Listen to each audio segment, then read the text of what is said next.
Iguodala to Curry, back to Iguodala, up for the layup. Oh, blocked by James. Curry, one-on-one. Irving puts it up.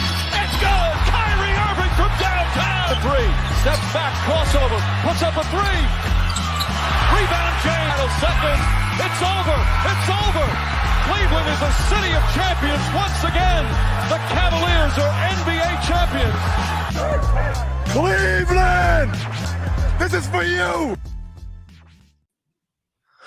What's going on, Cavs fans?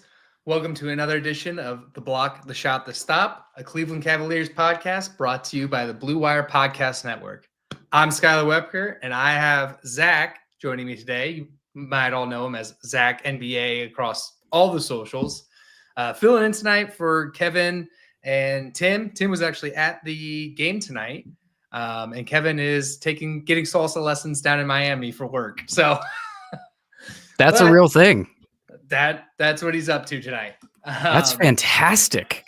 But we're here to talk about a much better Cavs-Pacers game.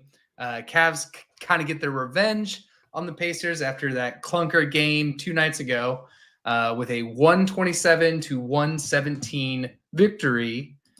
Zach, what are your first impressions of this game compared to the last one? Well, for starters, they covered, which is nice. And also, I remember immediately following the last game, sending you a message and saying, thank God you didn't ask me to do this game. So yeah, it was nice to exact a little bit of revenge. If I can call it that. But I mean, this Pacers team is tough. This is a good team. You know, they've been kind of dismissed a little bit. I was even listening to who was I listening? It was Group Chat from The Ringer, and I was getting a little bit frustrated, to be honest with you, because they were just kind of dismissing the fact that the Pacers had gone to the Eastern Conference Finals last year as if it was a made up thing that didn't happen. And I'm like, well, wait a minute. All right. We're Cavs fans here. Obviously, that's why we deck our rooms out and literally the show talk about the Cavs. But we've been hearing all season long about how this is a regular season team and they got to prove it in the playoffs. And then we've got a team like the Pacers who go to the Eastern Conference Finals and everybody's dismissing that. No, they didn't win enough games in the regular season. The playoffs were a fluke. What are we allowed to get excited about? What can we talk about? What is okay? I agree. I mean, historically, they have been such a successful franchise. I don't think they've ever had a number 1 overall pick. Like they've just consistently been a good franchise. I think they got dismissed a lot just because of Tyrese Halliburton's slow start and their kind of slow rhythm to the start of the season. But everybody can start on a 15-0 run. I mean, we are the anomaly, not the Pacers. Yeah. And I mean, they were so coming into the game. I just want to set a little bit of the stage because I didn't get to say anything about the loss, but I saw social media kind of going crazy. Like, this is why you can't trust the Cavs yet. The Pacers were 6-0 in January coming into this game. In the month of January, they had the second best net rating at a plus 15, the second best defensive rating behind only the Thunder, and the best offensive rating in the NBA. Like, this team had, for whatever reason, they didn't go out on New Year's Eve. All they did was go into the lab and tweak whatever buttons that they needed to figure out what they were supposed to do to actually guard somebody, and actually increase the efficiency at which they put orange ball in orange hoop and come out blazing in 2025. They were 12-3 in their last 15. And we had to look at that as a revenge type game with the Cavs going into Indiana where they were 11-6 at home. So this was not going to be an easy matchup to begin with. And it wasn't like it, it played out the way that you, I think, kind of expect this matchup is going to. Probably the majority of the time. Like the way that the two teams have kind of almost like they almost have the counter to each other's strengths. Yep. In each case, particularly when the Pacers are playing defense the way that they're playing now. And if Halliburton plays, like it's just another dynamic where they're not mirrors of each other by any stretch. Like I don't want anybody to be like, what do you mean? They're not the same at all. Like I get it, but like the Pacers can counter the double bigs. They have good defenders that can guard the guards, and the Cavs can also match the Pacers in their pace and get physical with them and, fight with them for rebounds much, much better tonight than they did on Sunday, actually getting after it on the offensive glass. That was a point of emphasis they kept bringing up on the broadcast. Like they match up well to fight against each other like a lot. And we saw it.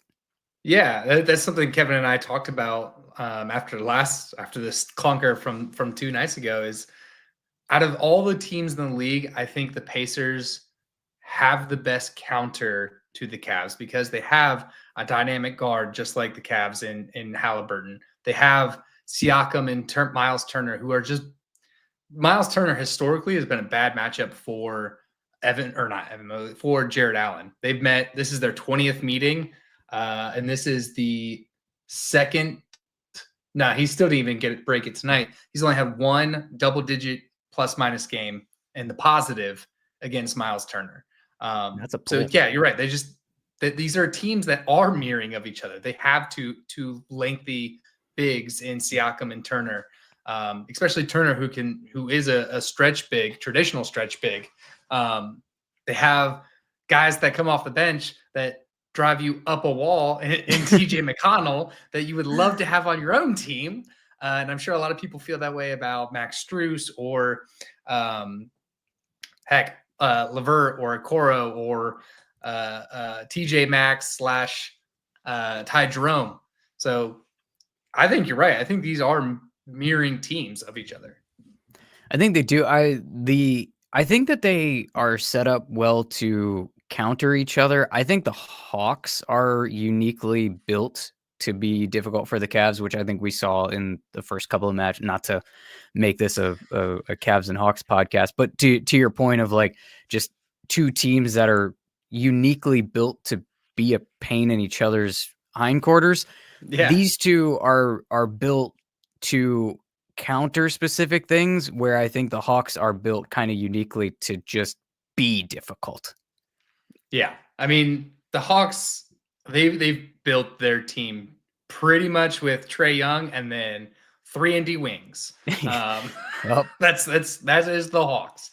Yep. And what's the one thing that the Cavs don't really have on their team is that just like lengthy 3-and-D wing depth.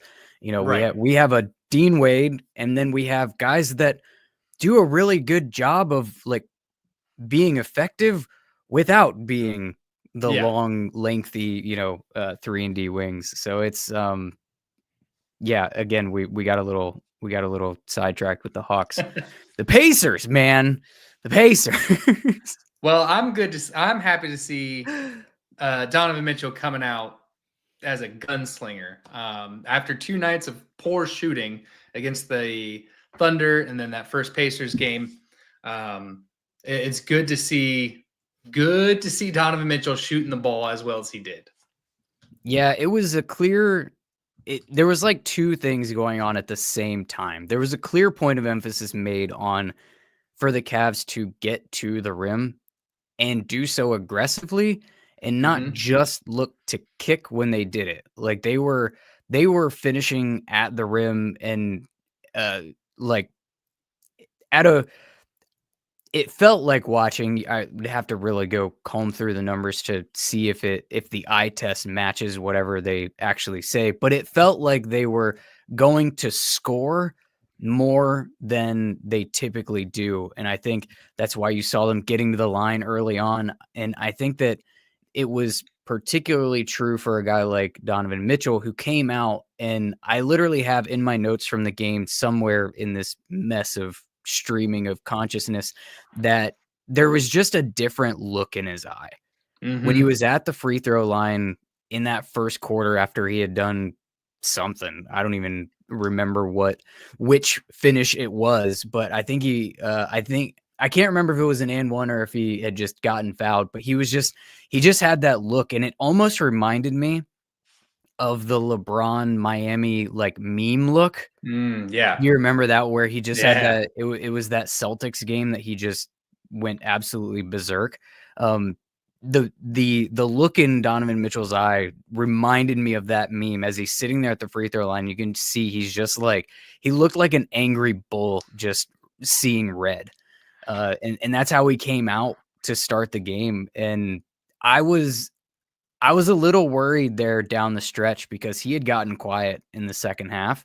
Mm-hmm. Luckily, the Cavs have the best clutch player in the NBA because that's when Darius Garland decided I don't know going to wake up. Talking about. Yeah, like so it worked out obviously in the Cavs' favor, and hopefully Garland's knee isn't anything that's going to linger and be a problem because he ended up, what did he have, like 11 in the fourth, I believe it was. He was at least sitting on 11 in the fourth. I can't remember if he got another bucket or not, but it was about that time I was sitting there thinking, Donovan Mitchell had like 27 in the first half and he was sitting at like 33. And I'm like, that we might need something here just before the Ben Mathurin technical that got him tossed. And then it seemed like, okay, the wind is out of the sails and this thing is out of, it's kind of spiraled away from the Pacers and the Cavs are going to be able to sort of just push this one on through without needing Mitchell. But I was wondering there for a second if we were going to need him to reassert himself offensively and pull something off down the stretch. It's funny that kind of the absolute flip of the script between that last game and this game, because we mentioned how in the last game the Cavs felt like they let the refs get to him a lot. LeVert got a technical, Kenny got a technical, and in this game it felt flipped that the Pacers let the refs get to them over, I don't want to say ticky stack stuff because the one technical where Nembhard pulled up over the rim. I mean, these guys got to know they can't do that. I don't care as a fan. Like, if I were a Pacers fan, I would love to see that. But if the league is going to call it, you got to know not to do it.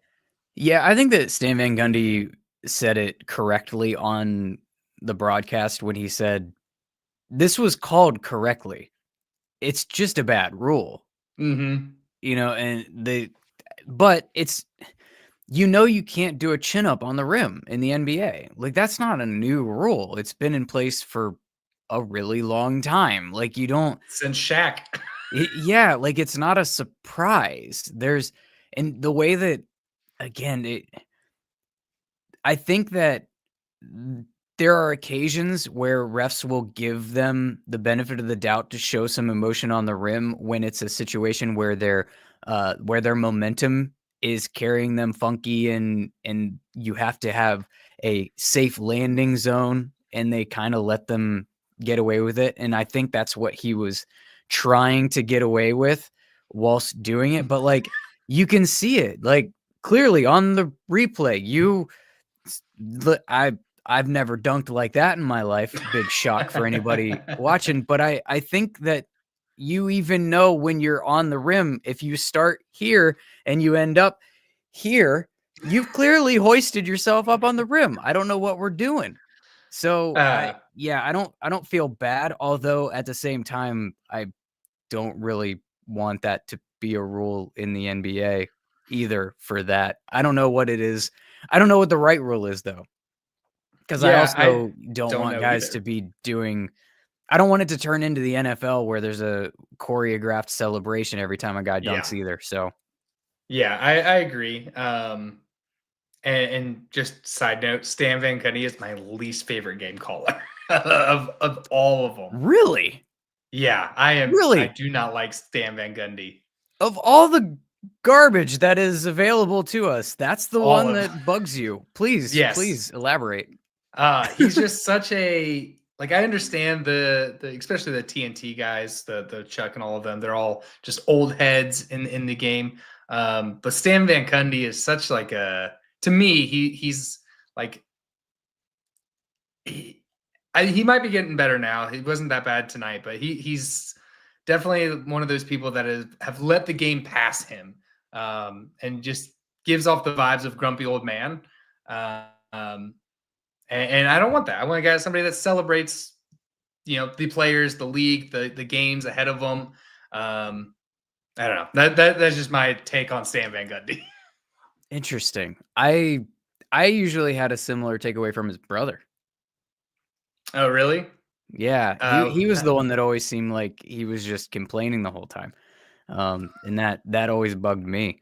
I mean, granted, both of the Van Gundys, in terms of seeing the game of basketball, there's very few humans on the planet that are in their stratosphere of just intelligence level on a basketball floor. So it's never, to me, I'm not one of those guys that's going to sit here and be like, this guy's an idiot.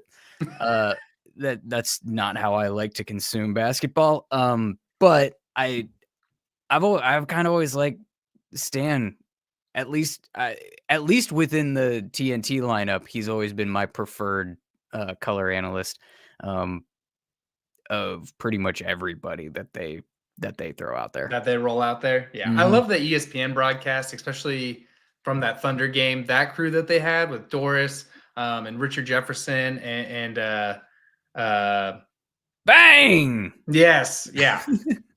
Beaker, what was his last name? Mike Breen. Breen, that's what it is. Yeah. Like that's an all-star. That's a golden, broadcast team. And I also love I guess it's not Bally anymore. It's FanDuel, whatever. But I just love the Cavs guys too, especially when they have Brad's been really good this year. Like I really like Brad Doherty on the call. You like the Homer broadcast. I got you. Yeah, well, I got to. I have to. I got you. I loved it when it was AC. He doesn't really do it as much this year because it seems like Brad Doherty kind of took that over. But Brad's been doing great. Yeah, it's probably a little bit cushier gig in the studio. Yeah, probably. A lot less travel. We're getting so far off track. We are. We are. So did they play tonight? Was there a game? Should we talk about the game? Yeah, they played a little bit. Just checking. So I love seeing Darius Garland play, especially play through when he got knocked down and shaken up. And you alluded to it, they were working on his hand and then they were working on his knee. And he just kind of didn't. He looked like he got his bell rung when he got up from. It was just a trip, but he got kind of dogpiled in that trip. So it was good to see Darius Garland finish out.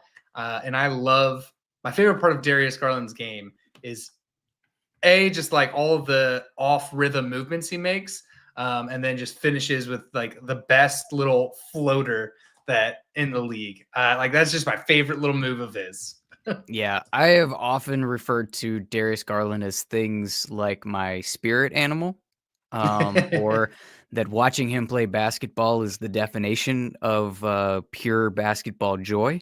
Those will commonly show up on my X or my Blue Sky feed. I was just taking a look because he started the game really slow offensively. He only had 1 point in the first quarter. He was setting guys up, but he still only had 6 at halftime. He did end up scoring 13 in that fourth quarter, though. Yeah, in 10 minutes, he 24 points. Yeah, like he took over down the and I was worried because of the knee, and like he was gone for a bit, and then he came out in the fourth quarter, and it was like, oh, okay, we're good to go now. Like it was good to see him come back in the game, and not only come back in the game, but come back in and pretty much take over during Garland time. Yeah, I mean the reigning NBA Player of the Week, Darius Garland. Mm-hmm. I don't know if he still is. I haven't looked yet, but he is the only player in the league that is 50, 40, 90.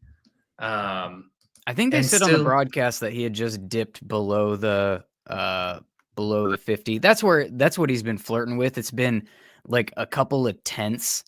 It looks like right now though 49.8. That is 50 to me.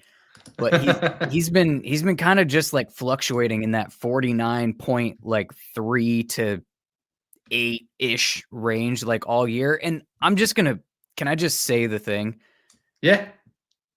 His effectiveness and his efficiency is not those 0.2 of a percentage point one way or the other. The defense is dealing with a 50, 40, 90 threat on a night in and night out basis with this guy. He's been incredible. We don't have to go down this path, but he is playing absolutely like an all-star. There we go. That's what I wanted to get to.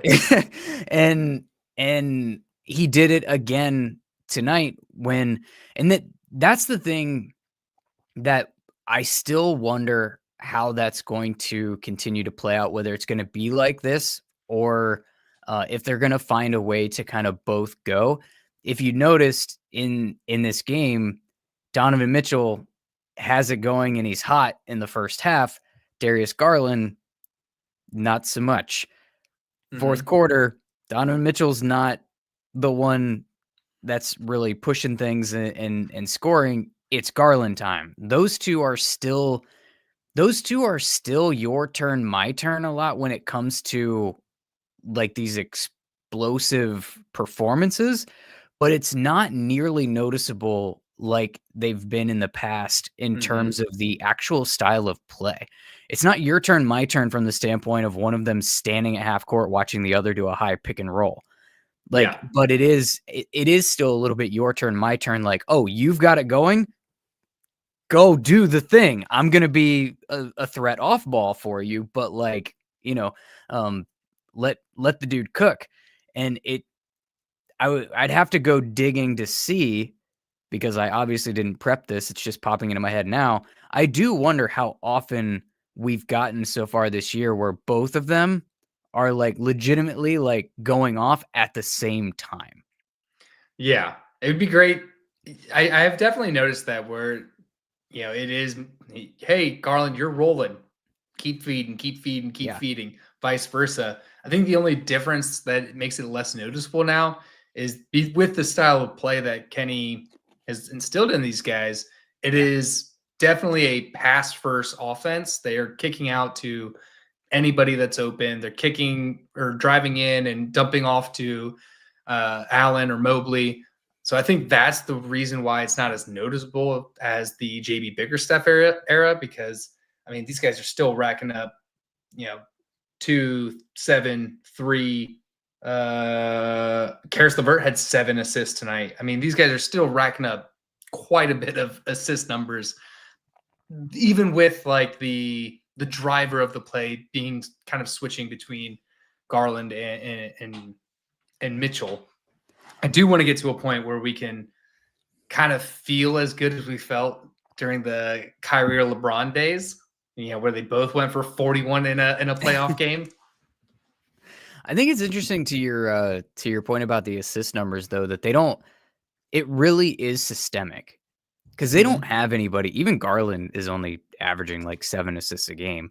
I say only, it's not like that's nothing, but I mean, when you've got a guy, who he's vying for all-star attention with like a Trae Young, who's averaging like 12 assists a game.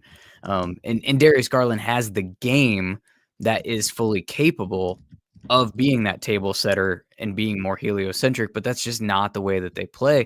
They go so much off of like making the next pass.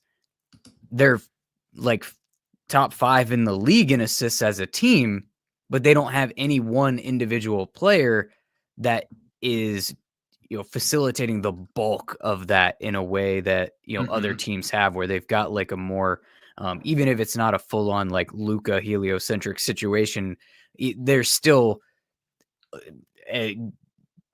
you still have like the Chris Pauls who are averaging like 8+ assists a game on for the Spurs and stuff like that. Like it's a list of guys ahead of any Cav individually. However, the team as a whole, gets a lot of assists, and I would venture a guess as to say that they are also very, very high in the like hockey assist type the passive of assist data. Yeah. Yeah, I mean, let's see. I gotta figure it out. I agree. I mean, just the way that Kenny, I love this offense that Kenny has rolled out. I mean, I feel like I come on here every night and say this, but like Kenny Atkinson has like won every ounce of respect. Like I had no doubts about anything about Kenny Atkinson. He's completely just revolutionized this Cavs team. And shout out to JB Bickerstaff because he is killing it with the Pistons too. I mean, they're starting to really get in rhythm down there. So, it's not like a kick the guy out of town or anything like that. Like he's doing great now out in Detroit. Yeah, not to relitigate the whole situation. It was just a situation where JB Bickerstaff is a good coach. Yeah. He just has he had probably been there just long enough, and sometimes these guys just need another voice in the locker room. They've had the same guy talking at them for several years. And I think that the team had surpassed the point at which JB is most effective as a coach. And that is to instill culture and bring young guys along and to, get them to compete and buy in defensively and get essentially a bad team to play winning basketball. And he's showing that again in Detroit. That's his bread and butter. That is where he, excels as a coach. The Cavs had kind of surpassed where they needed. And I think it was specifically on the offensive end that they needed a jolt and a boost. And they needed somebody that could create space within the framework of this roster, especially if they weren't going to make any moves. Like they needed to find spacing somewhere. And a guy like Kenny coming from his experience in Golden State, I went on and made a video about it immediately after the hire. And I was like, this was the guy, right? Like if anybody can scheme space through player movement and ball movement, this is the guy that's going to be able to do it. I don't say that to say that I was correct, but I did not have any just at that time, I would have called them delusions that he would be this effective and it would work at this scale and they would play this incredibly well offensively with rolling back out the same guys that JB was working with. It truly is a revolutionary change from the past couple of years to this year. And it's been Kenny Atkinson's brain and Evan Mobley's development.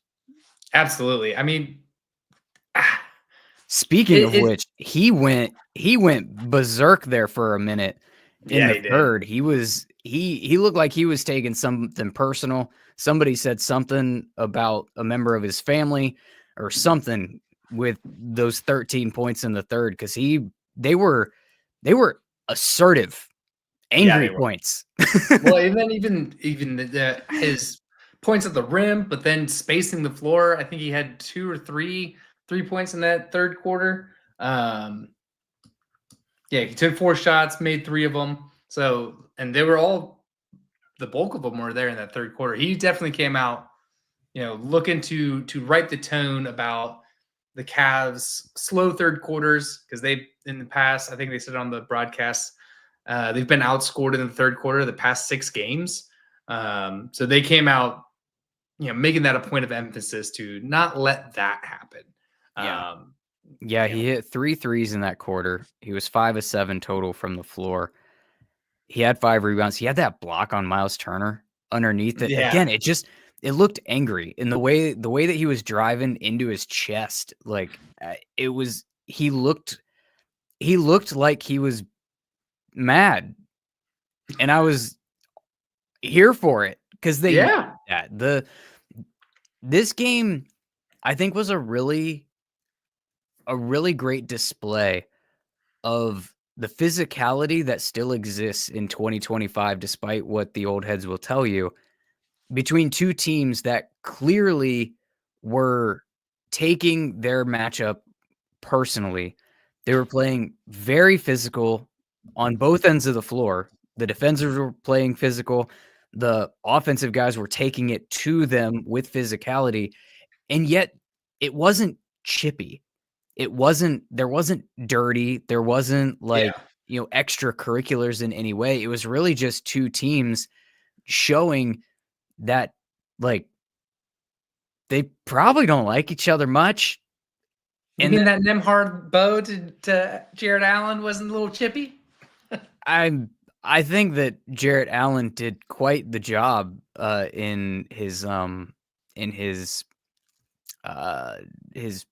drama class that he may have taken. It was a little. I wouldn't have expected that level of contact to elicit that particular level of response in a sizable young man such as Jarrett Allen. However, I didn't see any. There was nothing dirty, while emotions were clearly still high. Mm-hmm. And that's the kind of thing that is basically just as close to playoff basketball as you're going to find from an energy perspective in the regular season is that type of thing. And so I was pleased with the way that the Cavs were able to kind of, work through that being the case and keep putting their foot on the gas when the Pacers would make their run back. Yeah, that was something I noticed in the Thunder game. That the officiating kind of let them play through stuff. They let them play very physical, and we did see that here tonight. And I'm curious how much I think this game for the Cavs was a revenge game. They kind of had the taste of piss and vinegar in their mouth from last night's game, or not last night, but the last game against the Pacers, while also having their sights set to Thursday's game for OKC. So I don't know if the Pacers really, I don't want to say had a chance, because they had a chance throughout the whole game. They put up a great fight. They made it a really close game out until I don't think it was Nembhard that got thrown out. No, it was Mathurin. Mathurin got thrown out. Yeah, which big shock. You can't clap in an official's face and bump them. You get tossed. For I didn't know that. Yeah, you can't do that. You can't do that. You can't do chin ups on the rim, and you can't do that. But I mean, that to me, that was kind of the nail in the coffin, because he had been playing really well. He had scored 12 of his 19 points in the fourth quarter. He was 5 of 7 in the fourth before that happened. And I thought, again, Stan Van Gundy pointing out kind of very matter of factly, like, I don't even know why you're upset.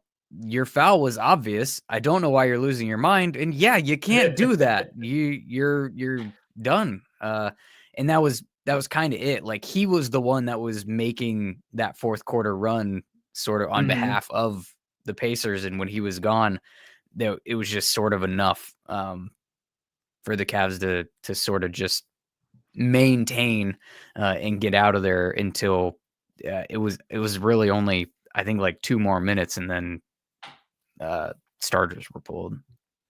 Right. So, I think we've talked this game out. Let's look ahead to the Thunder. Another nationally broadcasted game.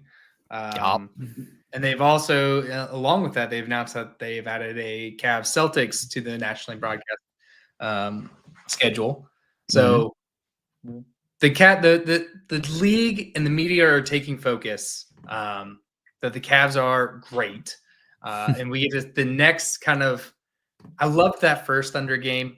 I'm all over the place right now. I love that first Thunder game because it felt like a finals game. Like in the middle of the season, it felt like a finals game. And I'm curious on how you felt about that game and what we should expect into this rematch. Yeah, I think with the Thunder, I do agree that I think I whatever I posted on. I think I did a short, and then I talked about it on the Monday pod.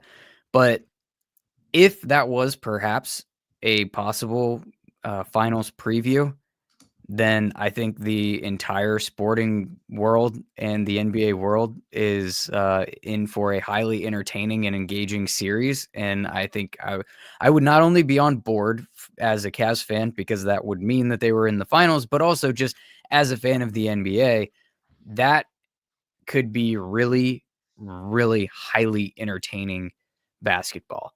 And the way that they were able to win that game while Donovan Mitchell was not shooting well, the way that the Thunder are able to play such physical, aggressive defense on the perimeter with everybody that they throw out there, and they can make life difficult for both Mitchell and Garland, as that game showed. But the way that Jarrett Allen and Evan Mobley were able to unlock the short roll and basically punish them every single time that they, okay, you can quote unquote take away, our guard play, but hey, watch this. And that's something that the Thunder without Chet didn't have an answer for. And that big to big passing was on display in a way that, let's be frank, we've seen in flashes. We've not seen the Cavs two bigs play like that for that extended period of time with that kind of, I mean, granted, they haven't played with that level of stakes period this year, but like they I can't remember what it was. I think they combined for like 11 or 13 assists in that game or something. I think it was 11. It was bananas. It was a lot. lot.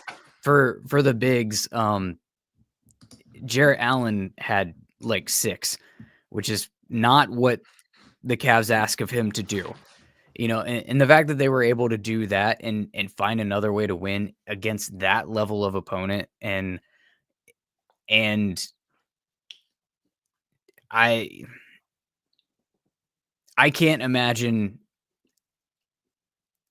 Thursday being as good as the game of the year from an entertainment standpoint. I'm not going to set that high of a bar, but I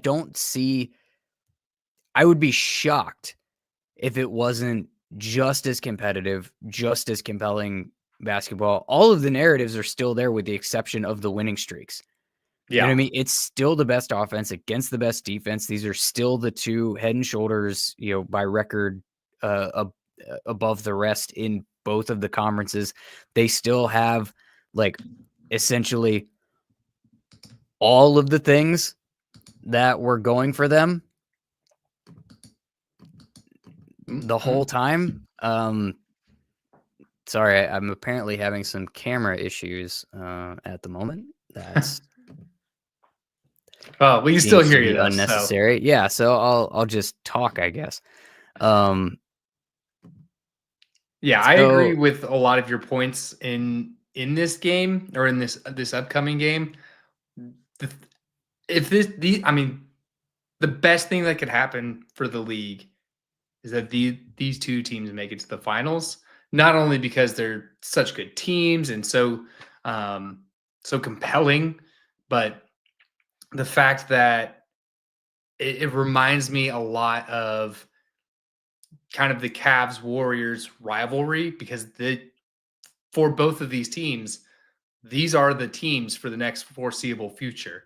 They're not, there's not going to be any roster blow up or anything. Both of these teams have these players under control for the next at least 3 to 4 years. So, to get back to like a rivalry type of situation, I think that's going to be so fun to watch. B, just brings so many eyes to the NBA. And C, go Cavs.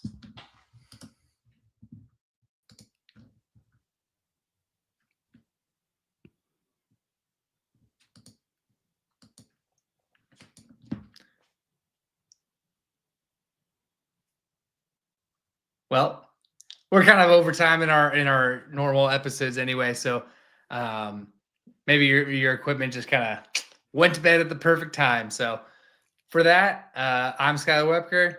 He's Zach NBA. Go check out his Cavs podcast over at Sports Ethos. For Tim Daniel, Kevin Lynch, and everybody at Blue Wire, thanks for joining us, and go Cavs.